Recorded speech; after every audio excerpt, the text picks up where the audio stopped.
గురుపుష్య యోగం. గురువారం పుష్యమి నక్షత్రంతో కలిసి రావటాన్ని గురుపుష్య యోగం అంటారు. ఈ యోగం ఏడాదిలో చాలా అరుదుగా కేవలం 2-3 సార్లు మాత్రమే వస్తుంది. అటువంటి ఈ రోజున ఏ కాస్త బంగారం కొన్నా ఆ తర్వాత మళ్ళీ మళ్ళీ కొంటూనే ఉంటారనే నమ్మకం ఉంది.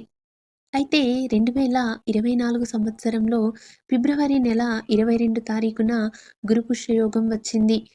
ఈ రోజున బంగారం, వెండి కొనుగోలుతో పాటు కొత్తగా ఏ వస్తువులు కొనుగోలు చేసినా మళ్ళీ మళ్ళీ కొనుగోలు చేసే యోగం లభిస్తుందని నమ్మకం.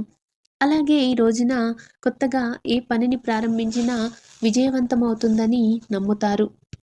ఈ రోజున నూతన గృహ ప్రవేశాలు చేయటం, కొత్త ఇల్లు కొనుగోలు చేయటం, వస్తువాహనాల కొనుగోలు, వ్యాపార సంస్థల స్థాపన, కొనుగోలు మొదలైనవి అత్యంత శుభ ఫలితాలు